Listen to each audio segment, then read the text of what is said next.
present. Uh, as was noted by Deacon Johnson, we were at the General Baptist State Convention in Fayetteville for the past couple of days, and as soon as it was over, instead of going back to Kinston, I came home to Jacksonville. And so we are here tonight at the J.T Kerr Memorial Baptist Church as we continue to study to show ourselves approved to become workmen who need not be ashamed, rightly dividing the word of truth.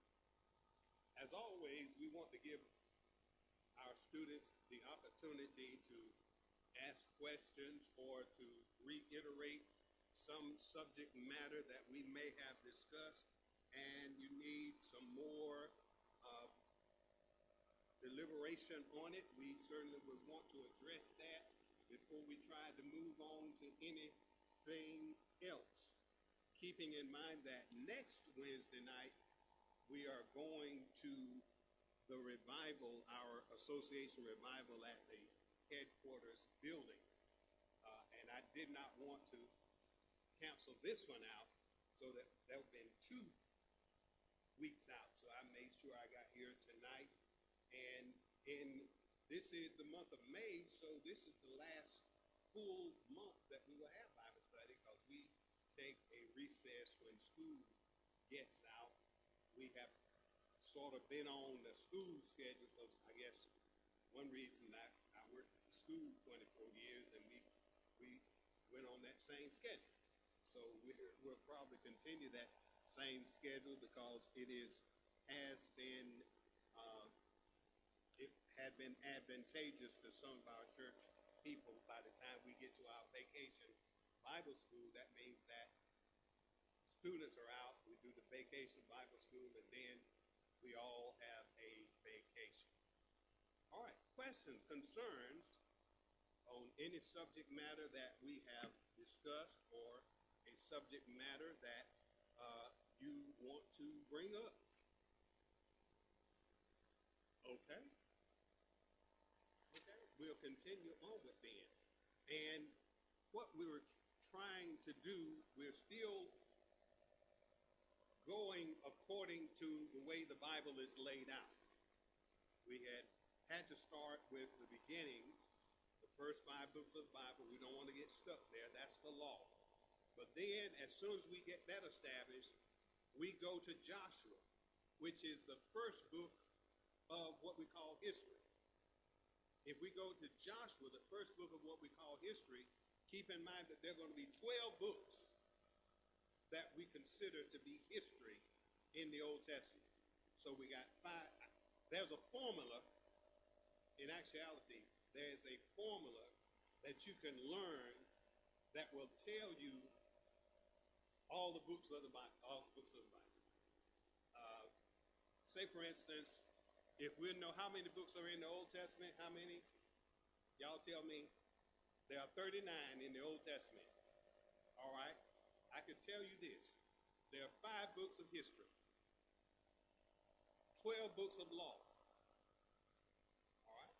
Then you got 5 books of poetry. And then we have 5 major prophets, 12 minor prophets.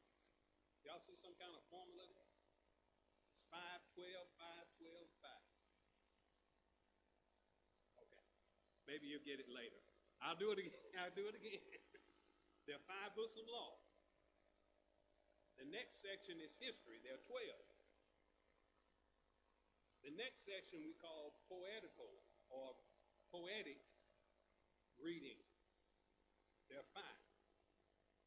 There are a total of 17 books of prophecy. The first 5 are called the major prophets. The next 12 are the minor prophets. So all of our books of the Bible in the Old Testament are in a category of 5, 12, 5, 12, 5.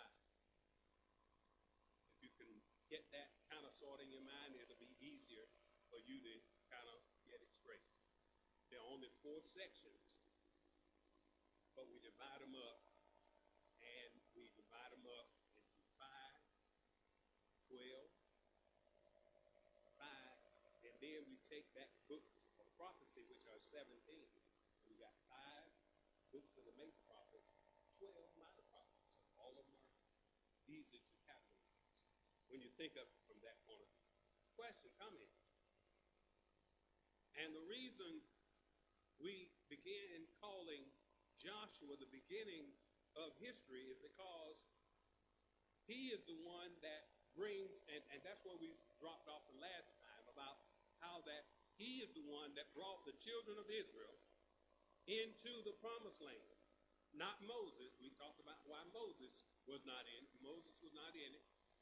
But Joshua goes and he tries to reestablish their place where God had already given to their great ancestor Abraham. And the problem that we encounter is that people have, over the 430 years that the children of Israel have been out of the promised land, other folk have moved in and established things. And I tried to give you some kind of reasonable explanation as to what can happen in 400 years. Just consider this continent, North America. If we go back 430 years in North America, let's see, go back to when they first started colonizing, and that would put us back 400 or 500 years, wouldn't it? So that's just how long it took for the people who were immigrants coming to America. They should have put up a wall. The natives should have put up a wall. All right, y'all didn't get it. But if the natives would have put up a wall, then we wouldn't have this. But yeah, the Indians should have put up a wall, and they shouldn't have helped them. But they helped them. Now these people who were helped don't want to help nobody else. Okay, I'm trying to be funny, but it's serious. It's serious. Okay, and so the children of Israel, under the leadership of Joshua, try to reestablish, and they have to go, and I think the last things that we talked about, hoping that you're going to read the book of Joshua, is that as long as they followed God's direction,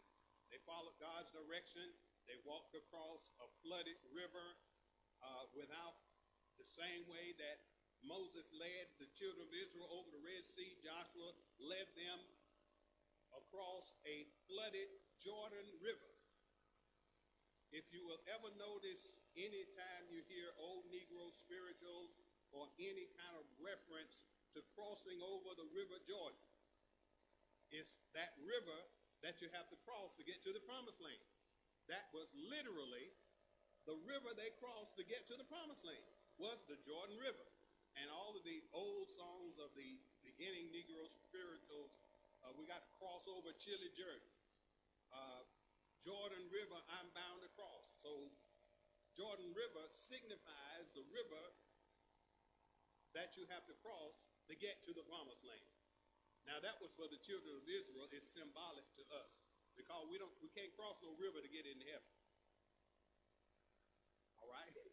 So, but they, in their concept, they were actually leaving from being in torment and hardship, and when they crossed the River Jordan, they're to the land that God promised them.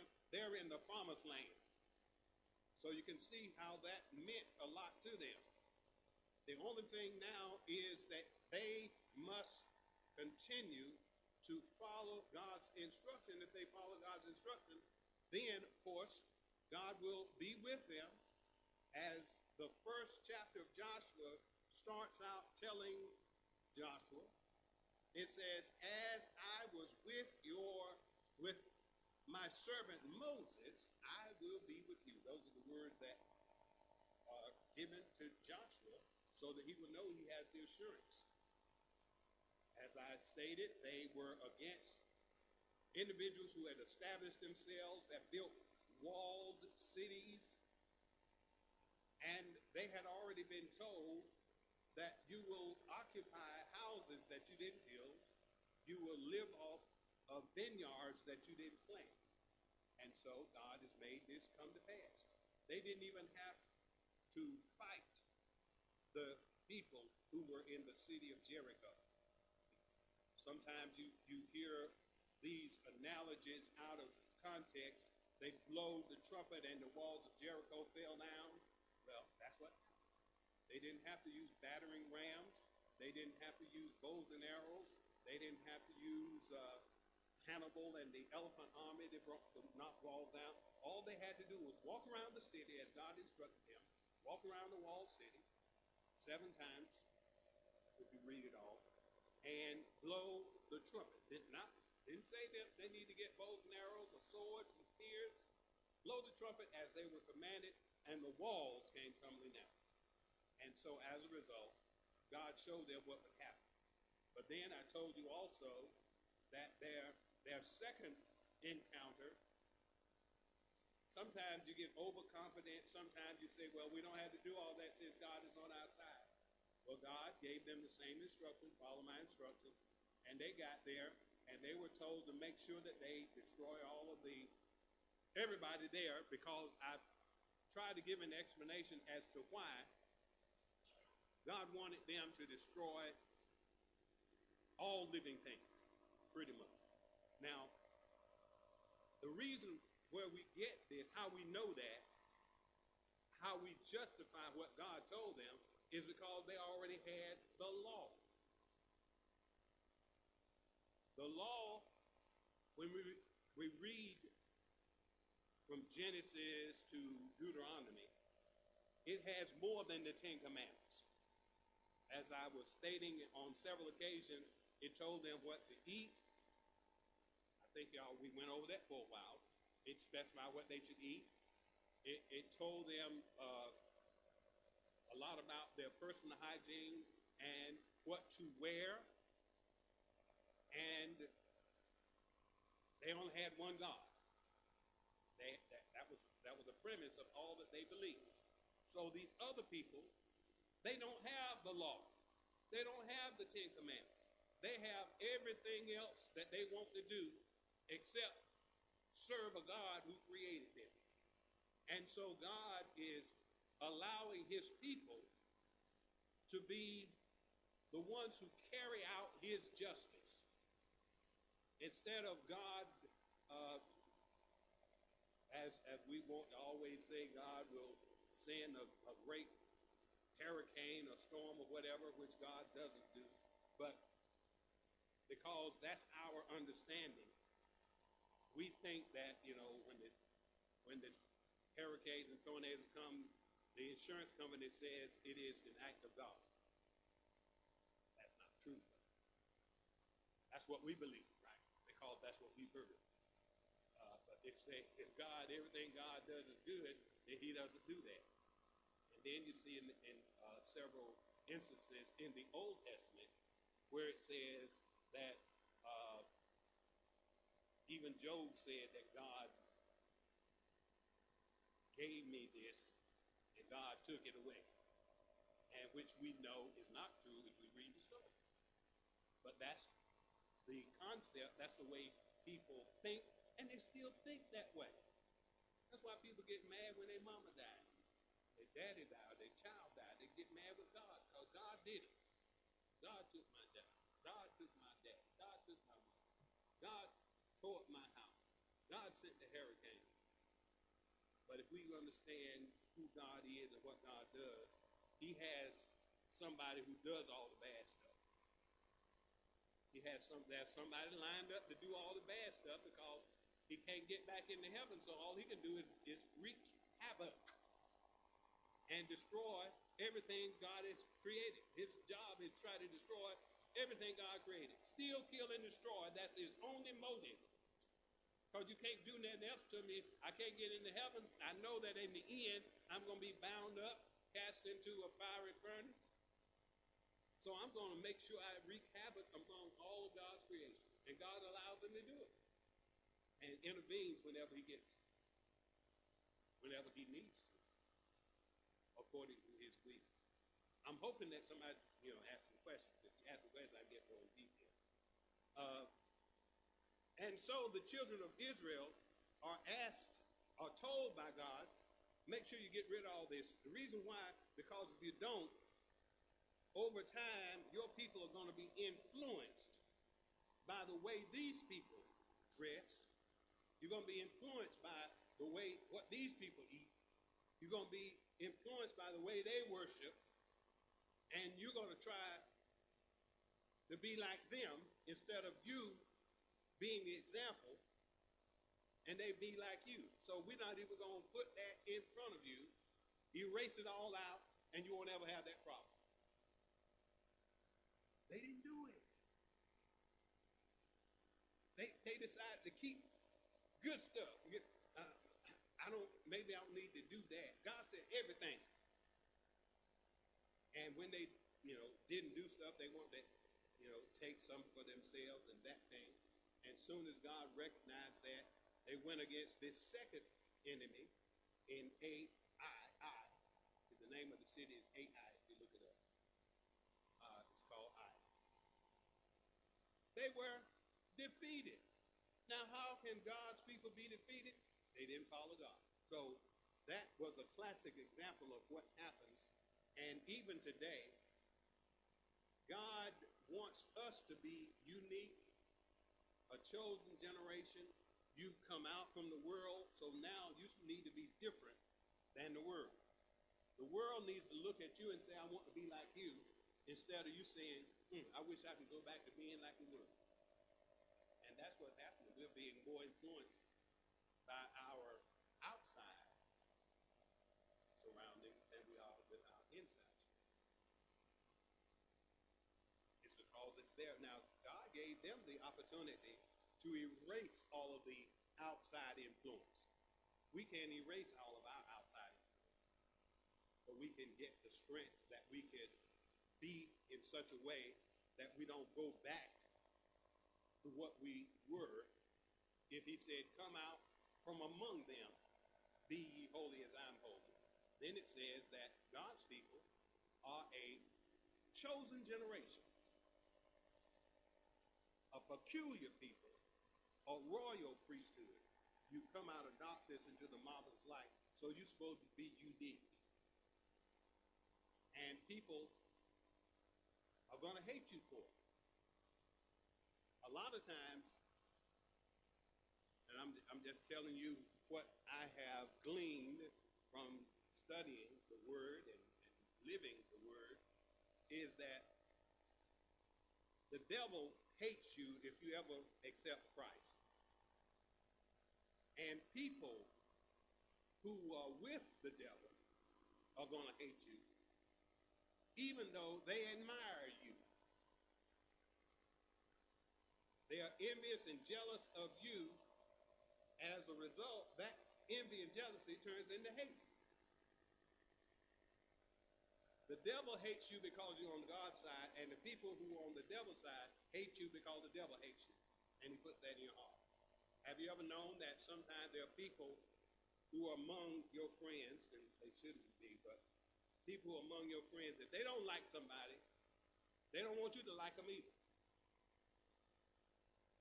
I mean, that's attribute the devil has. He wants all of his people to hate the people he don't like. And anybody that follows God, he don't like. I'm going to get even deeper. As I said, people who are on the devil's side, they look at you and they really admire you from a distance. And they really want to be you, but they can't. And so they hate you because God has exalted you and given you grace, and they don't have it yet. They wish they could. That's why they admire you. People who hate you really admire you. Secretly, they admire you. I mean, that's a hard concept, but I'm telling you the truth. I'm not going to make it up. I'm going to tell you exactly the truth. And I give you 3 or 4 instances in the Bible where they admire you. They're envious of you. They are envious and jealous of you because they admire you and wish they had the same qualities, but because they can't, they're going to have to hate you and try to kill you, try to destroy you. 3 incidents in the Bible where all this happened. Okay. Question, comment, let me move on. Yes, sir. Go ahead. Okay.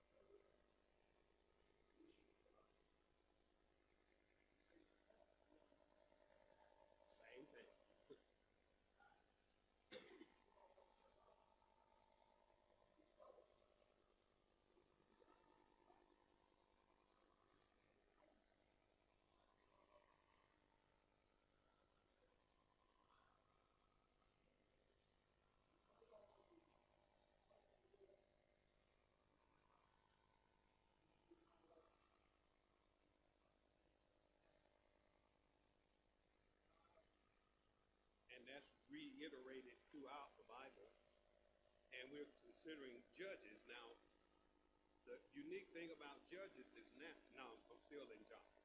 The unique thing about Joshua is that this is the beginning of their history because now they're back in the promised land. They've never been there before, but the promise was to them that they have the inheritance of Abraham, their forefather. They come in as a united group.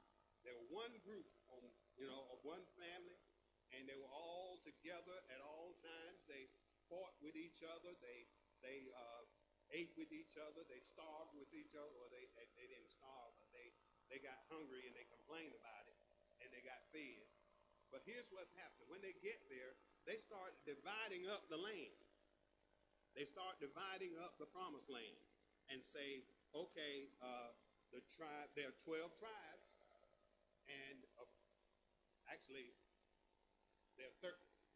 Here's the thing. There are two. When we think of Joseph actually has a double portion. So he ends up with a double portion, and the tribe of Levi ends up without a portion.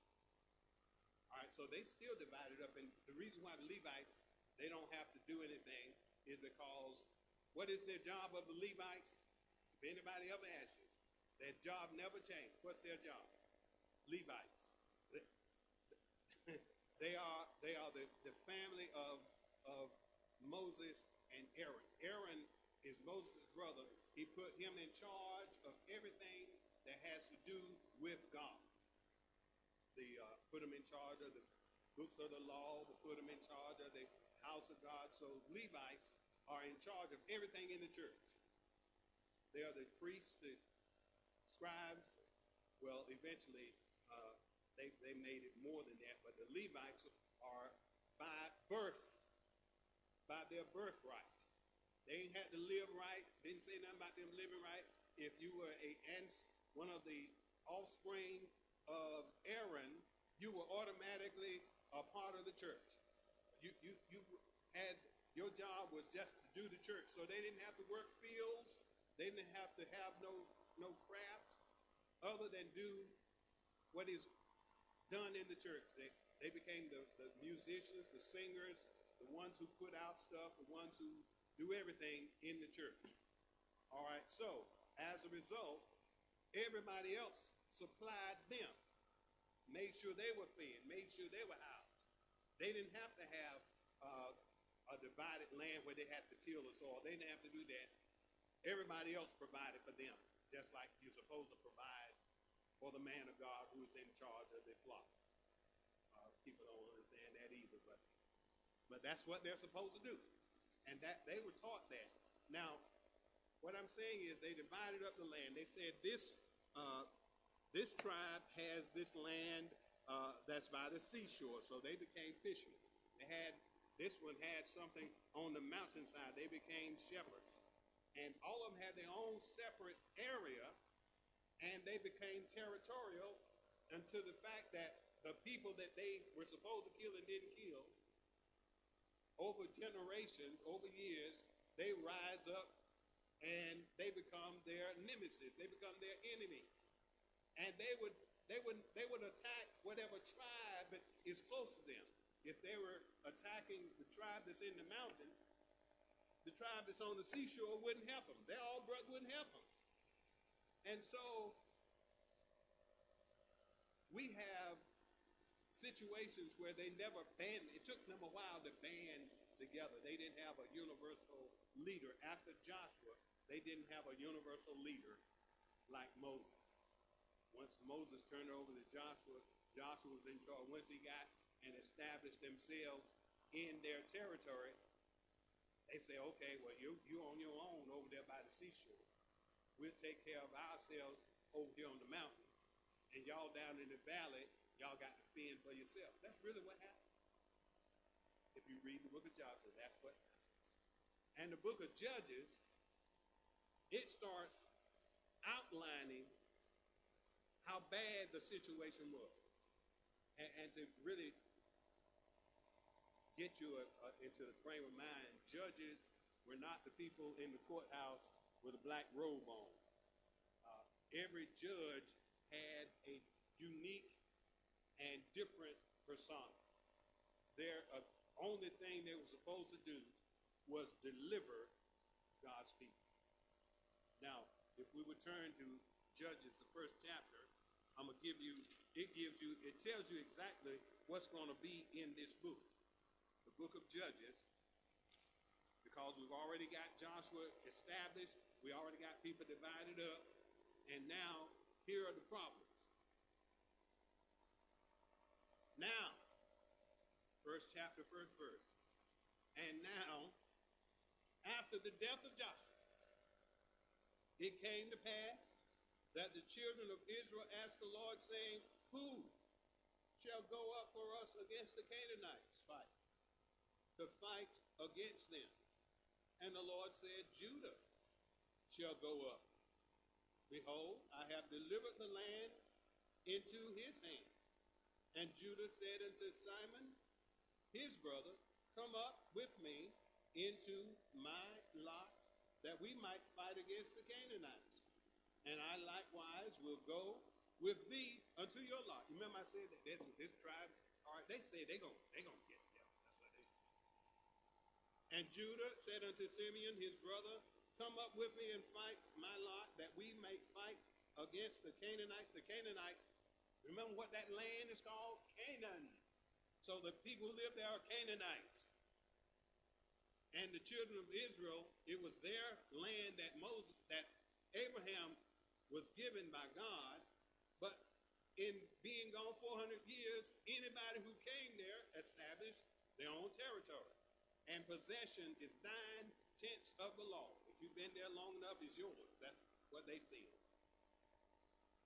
Now, people in the world today still cannot go along with the fact that the children of Israel took over the land of Canaan, which is called Palestine, when they weren't there the whole time, because they left Palestine again. After the time of Jesus, they left Palestine in 70 AD and went through all parts of the world and did not come back. Keep in mind, they left 70 AD, didn't come back until 1947. They've been everywhere around the world, and they were allowed to go back, and the United States and Great Britain, the United Nations, helped them get reestablished. And the thing is, if the World Court were to have a session, they say, who's been living here the whole time? And it would have to be the Palestinians. Well, who gave the children of Israel the right to come and move them out? The Bible. Now, you see how's that going to work with everybody else in the world? Because that's the only thing they can go by, is what the Bible says. God gave it to Abraham in the 12th chapter of Genesis. They don't have no world court record, no land. You're supposed to have a deed if you own property. A deed, and for countries, they got to have a treaty. There was never one that would establish that is the home for the children of Israel. Nothing but what the Bible says. And the United States and Great Britain and the United Nations honored that and backed them up and moved the other people out. And they still fighting them today. Still fighting them today around Gaza. They still didn't kill them all. Way back then, their ancestors hate the children of Israel. All of them in that region hate the children of Israel because they look back at what the children of Israel did over the centuries. Right. The repercussion. Withdrew his hand.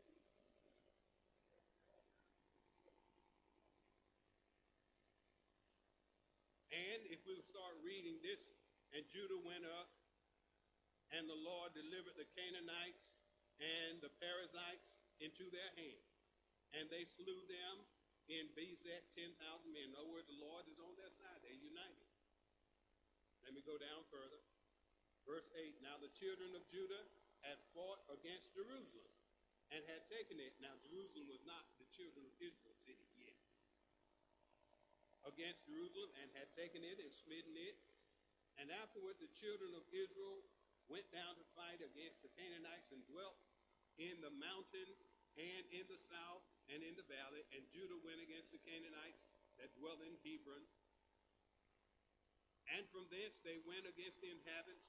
In other words, God is helping the children of Israel, and they're trying to actually work it out. But in the second chapter of Judges, we begin to see something beginning to happen. In the 10th verse of the second chapter, the first chapter is the people of Israel. Like I said, they had different lots, different areas. Some of them came together and said, we're going to fight against these people who have been here all a while that our fathers should have killed, but they didn't. So now we're going to fight them, and they were adherent to the word of God. But here's what happened in verse 10. And all that generation were gathered unto their fathers, and there arose another generation after them. In other words, their children came along, which knew not the Lord, nor yet the works which he had done for Israel. In other words, the next generation of people came up who don't know nothing about the civil rights movement, who don't know nothing about how that we had to go through danger, toil, and snares, how that we had separate schools and had a colored fountain and a white fountain and a white bathroom and a colored bathroom. And they going to do something different. They don't have to call, we had to call on the Lord back in those generations. It said now, it says, verse 11, and the children of Israel did evil in the sight of the Lord and served Baalim. Baalim is a group of gods. We hear about Baal, B-A-A-L, but B-A-L-I-M is a whole family of gods. If we look in history about, because the Bible's not going to tell us the origin of Baal, but we can go back and find some of his origin in the king of the world, Nimrod. Like I said, the Bible don't tell you. So you don't need to worry about it, but you know that this is a God who is not God, our creator. And it says that they turned away from God who had delivered Israel, who carried Moses across the Red Sea, who carried Joshua across the river Jordan, who allowed the children of Israel to defeat their enemies. This generation who've been living comfortable because they had temporarily erased their enemies, now they don't even want to serve an invisible God. They want to serve a God they can see, or God who got a statue. The same thing that you'll read right down the first chapter of Romans, because the same thing is happening there. And that's talking about modern day Christians. First chapter of Genesis, if you want to read that. All right, so here we get ready to see something change. And the children of Israel did evil in the sight of God and served Baalim. And they forsook the Lord God of their fathers. In other words, the God that had delivered Joshua, the God who had delivered Moses, the God who had delivered Abraham. We don't want to hear, even the God that delivered Joseph, they didn't want to follow that God. It said, which brought them out of the land of Egypt, and they followed other gods, of the gods of the people that were around about them. That's why God wanted them to get rid of all of them people so they wouldn't be tempted to follow other folks' God and other folks' ways, because you see other folk doing something and you say the grass is greener on the other side. If you cut down all the grass on the other side like God told you, you wouldn't be worried about what's on the other side. Am I getting too deep or way out of line or getting over the fence? And then it goes on to say, and bow themselves unto them. Bow down to other gods. Okay. Do y'all really know what the first commandment of the Ten Commandments first commandment of the Ten Commandments. And like I said, we're not under it, but they were. That's the only thing they had was the law and the Ten Commandments. I'm the Lord thy God. Thou shalt have no other God before me. That's the first thing. The Ten Commandments says. Thou shalt have no other God before me. Thou shalt not have any graven image or statue that you have. All of that. All right, I got. Based on this, by the time we get to this, they're assuming that you already know what the Ten Commandments say. All right, that's what I'm saying. They're already assuming that because it said that they bowed down before him. Let's look at the Ten Commandments. So I won't be talking. I won't be talking French. Everybody don't speak. Right. He told, but all of them dead now. All right, let's go to the 20th chapter of Exodus first. Start that out. 20th chapter of Exodus, and we're going to pinpoint the Ten Commandments so that we'll know what it says and know why what they're doing is already wrong. They were brought up under the They were brought up under the Ten Commandments and all the other laws about eating and what they're supposed to eat and drink, what they're supposed to wear, who they're supposed to communicate with. All of that have been outlined, but they had dropped it just like our generation is dropping everything that we had to do. All right, 21, first verse. And God spoke all these words, saying, I am the Lord thy God, which have brought thee out of the land of Egypt, out of the house of bondage. So, who is he talking to? Who did he bring out? He didn't bring me out of no Egypt. Now, symbolically, the children, black people in America, symbolically, when they were brought out of slavery, that's what it said, were brought out of Egypt. Because Egypt was the place where the children of Israel were in slavery.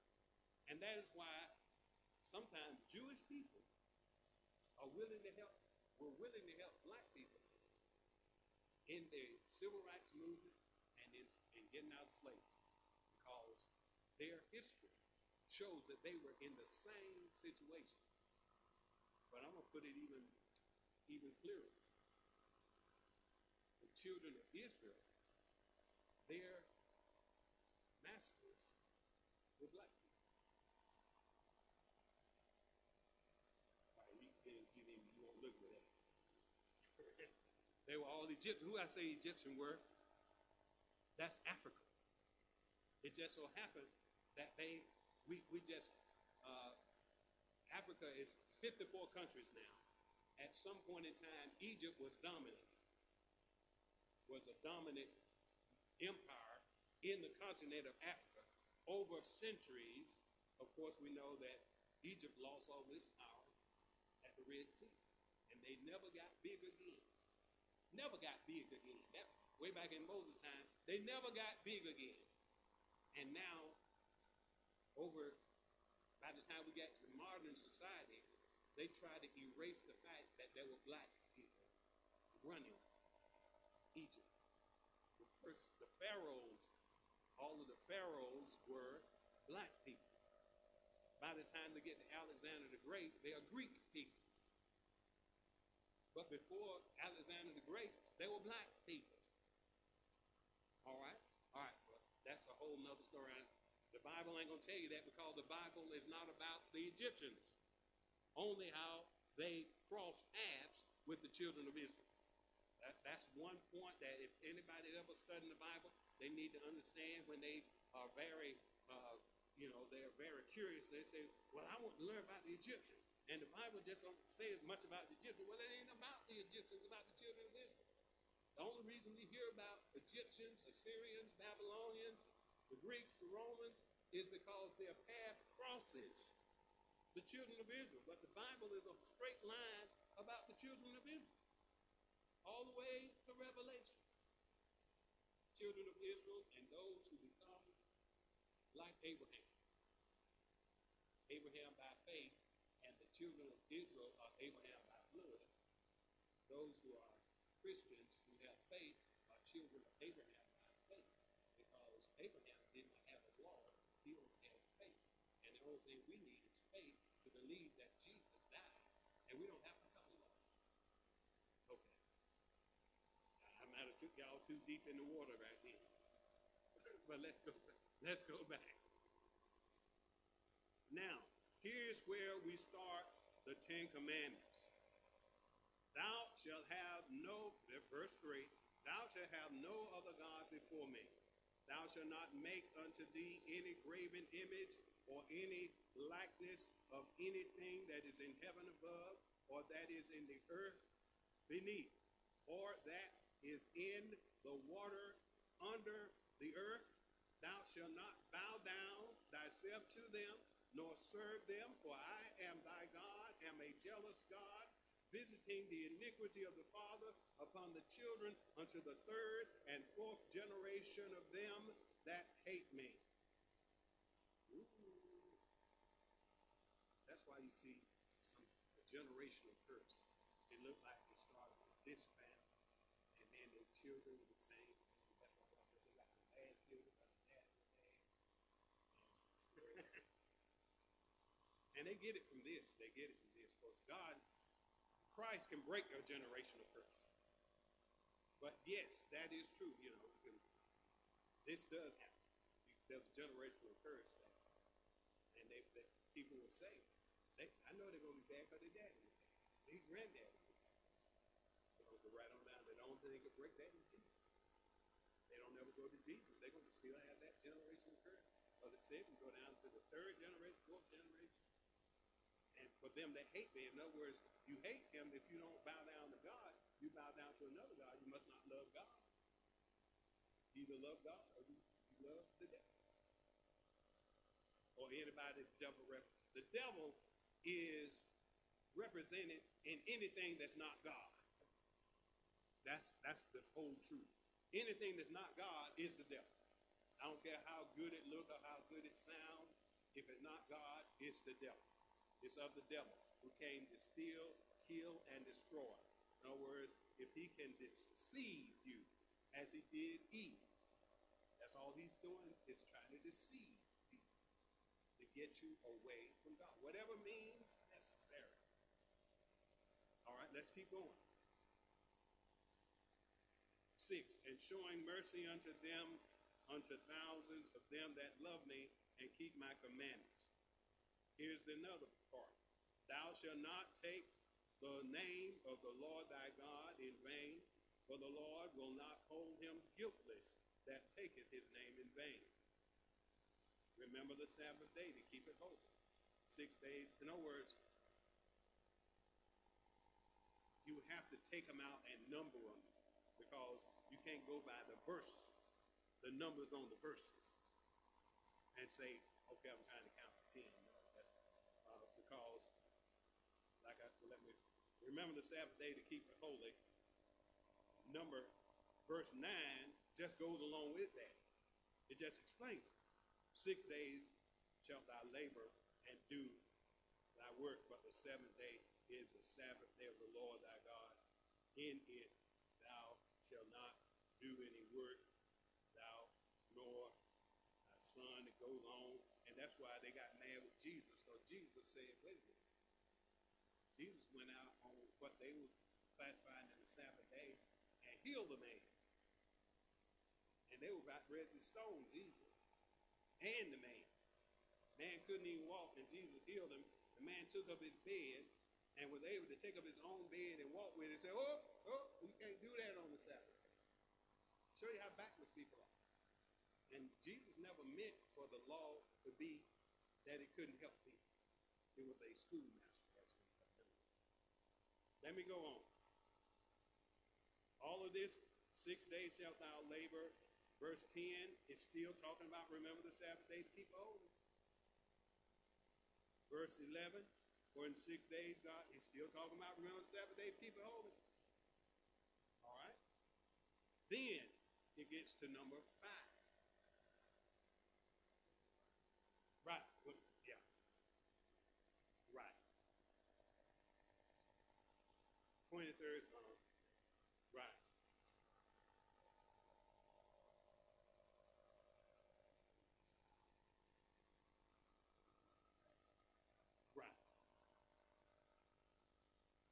Yeah, all of that. Make sure that they know. And that's why I'll tell you this, and I know I'm getting way off, but every Jewish boy, by the time they're 12 years old, should be able to tell you everything that's in what they call the Old Testament. That's their test at about age 12 that verifies that they're ready to go from adolescence into the next phase of their life. They have to be able to pass their bar mitzvah, and that's a test of them knowing stuff that they've been learning all of their life. That is why Shadrach, Meshach, and Abednego and Daniel were examples of individuals who were at least 12. Because we just said that every boy by the time they're 12, they already know everything about what God told them to do. They know everything about what to eat, what to wear, how to address God, how to worship God and not worship anything else. And so, when they were taken captive, and the king saw that they were fit, they were intelligent, and he gave them new names. All of them those are not their real names. Those are not their real names. None of them were their real names, but that was their way, just like they wanted to call Toby. In other words, his name was Kunta Kinte. They wanted to call him Toby. Y'all remember that. Well, that's the same thing they did with the children of Israel. They gave them a new name. Give a person a new name, they'll forget who they were. Yeah. Yeah, we just got with the slave master name. I ain't really paid no mind until a white man told me. A white Jewish man said, what you doing with a name named Harris? He said, say, your ancestors didn't have no name Harris. I was a teenager then, working. You talking about black people had their ancestors named Harris. I mean, it didn't matter to me. All I know that was the family name. But we know better now. Yeah, we know that now. We got a slave name. We got the slave master's name. That's what we got. That's what we got. We do that. If you know the truth will make it free. Right. And if you really, yeah, that's what Shadrach, Meshach, and Abednego, if you look back, those are not their names. And it tells you when you read the story in Daniel, it tells you. But here's what I'm saying is, they were young boys who were they were in captivity, and the king's servant said, we're going to give y'all food to eat and whatever. And they said, we can't eat that. You can't eat that kind of food. We know what kind of food we're supposed to eat. Said, if you give us just fruit and vegetables, we'll be able to do more, or we'll be able to equal anything the rest of them do. And that's what they asked for. It says pulse, but it's fruits and vegetables.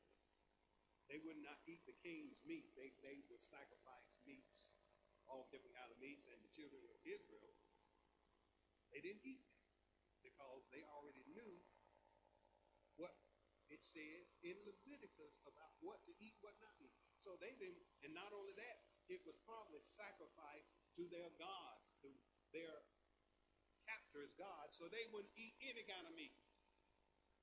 And if you read the story in Daniel, it says after a few weeks and months, they were more healthy than the other people that had been captured. Because not only did they capture the children of Israel, the Jews, the people of Judah, they also had conquered the whole area. So they had a whole lot of different slaves. But the children of Israel, they kept their integrity, and they maintained, they would not eat the other stuff. And then, of course, when we talk about Daniel, Daniel was one of them little boys. And he, of course, grew up, and he maintained his integrity, and he would not bow down. We just said, what, you're not supposed to bow down to other gods. They had a thing in Babylon that they had built a golden statue and said, every time this music played, you got to bow down. And bow down. And somebody saw it and said, you know, he ain't king, he ain't bowing down. And that's why they threw him in the fire furnace. Well, they threw the Hebrew boys in the fire furnace, but they threw Moses in a lion's den. Now, you got me out. Daniel, I put all these people together because all of them did something for God, and all of them had some retribution. There was something that they had to do that the devil put in front of them that they escaped from. So Daniel, one of those little boys, thrown into the lion's den because he wouldn't bow down. And we just said why we shouldn't bow. I said all that to get back to where I don't need to go. Y'all can find it now. Y'all go and read that. Okay. And you can go to Daniel and find out about the three Hebrew boys, find out their real names, Azariah, Hananiah, and you can find their real names and find the real name for Daniel, because not only that was not his name, but they gave him another name when he got to be older and got to be the one who was an advisor to the king or to the emperor. He was an advisor. And of course, he had communication with God, so much so that the children of Israel, when they started putting all these books together, did not call Daniel the prophet. That's a whole nother story. He's considered by us to be a prophet, but it was not based on his writings and his history. He was not considered in their book, which has the same books we have in our Old Testament, their whole book of their 39 books. He is not listed under prophets. But that doesn't change the prophecy that he received from God. That's a whole nother story. We may not be there. Okay. Deuteronomy is where's the two places you can find the Ten Commandments? Exodus and Deuteronomy, because it's repeated. That Deuter means second. It's repeated. And it was repeated so that Joshua and that new generation that ended up going across the river Jordan would be refreshed with the Ten Commandments. Not only that, but their offspring, who we're talking about in Judges, they had trashed it. Said, we ain't going to follow that. Because it said they were bowing down to other gods, which was a direct violation of what their parents had taught them. And now nobody wants to do what the grandmama said do now. We're living in that same generation. They don't want to do that. It's old time. We ought to be able to get out with the other people who live around here and do what they do. That's why your grandmama and them didn't want you to go play with them. They know they were heathen. And you're going to learn some heathen ways. Some of the words you picked up from them, you didn't hear nowhere. You didn't hear around your house. Okay. Or maybe you were the heathen taking it from me. And also, here's what happened. And here we're back in Judges, where it says that they bowed down to other gods round about them. Verse 12, they forsook their fathers and forgot about the God which brought them out of Egypt. They followed other gods of the people that were round about them, and bowed down themselves unto them, and provoked the Lord to anger. And the Lord they forsook the Lord, and served Baal and Ashtaroth, another god. So they were following everybody but the God of creation. And like I said, write down, you don't have to read it now, read the first chapter of Genesis, or first chapter of Romans, because it says that people would rather follow something they made of creation rather than follow the Creator. That's in first chapter of Romans. And the anger of the Lord was hot against Israel. And he delivered them into the hands of spoilers and spoiled them. Spoilers are just people who disrupt your life. And he sold them into the hands of their enemies round about them, so that they could not any longer stand before their enemies. In other words, they couldn't defeat nobody. Anybody who wanted to come and take their house, they could come take it. Anybody who wanted to take their sheep could come take them. And God would not raise a hand to help them. When in the beginning, when they were following God, God helped them. As all they had to do was remember what their granddaddy told them about Joshua. Joshua went in, took the whole city without firing a shot, without a bow and arrow, without a sword, didn't even need a shield. Walked around and sang songs and then blew the trumpet. And the walls came down. So why wouldn't you follow a God like that? You turn away because, what people would say if that were your grandparents' day. Oh, they just made that up. That's why we have these testimonies in the Bible to know that God has done something. And he's done it to a lot of people over the years. And we see the direct result, as I said, the law. When the children of Israel received the law, and their history begins with how God will bless them according to how they deal with the law. If they followed the law, God blessed them. If they didn't follow the law, God cursed them.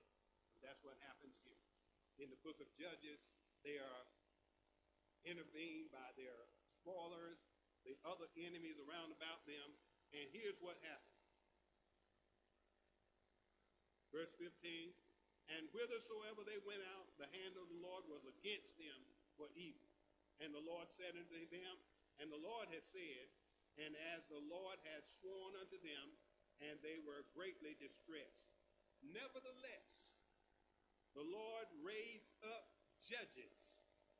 And what you want to substitute in your mind for judges is superhero. Judge raised up a superhero, which delivered them out of the hand of those that spoiled them.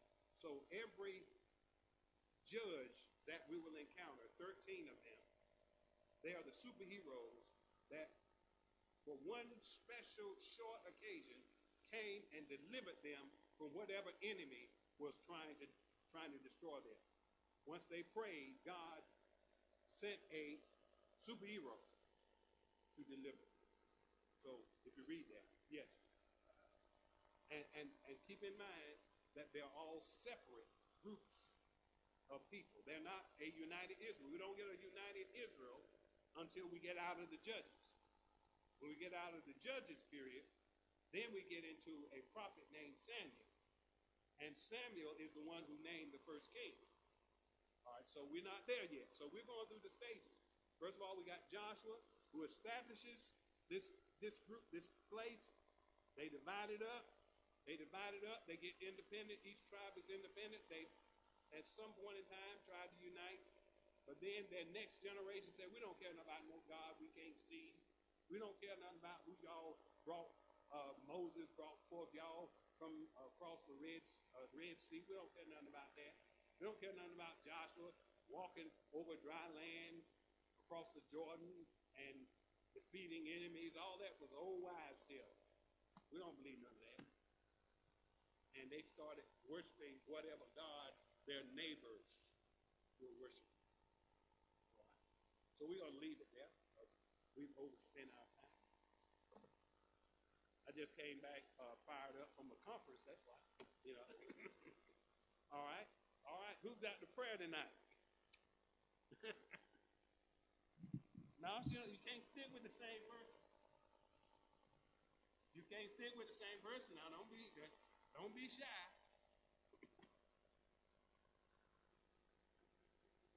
Sophia already did her part. Tell her, Sophia, you did yours.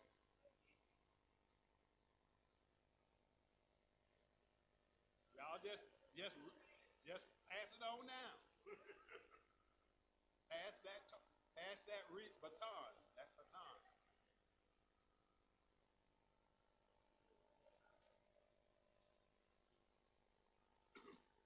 Yeah. All right, they're gonna put it on you, Reverend. Thank you, Lord.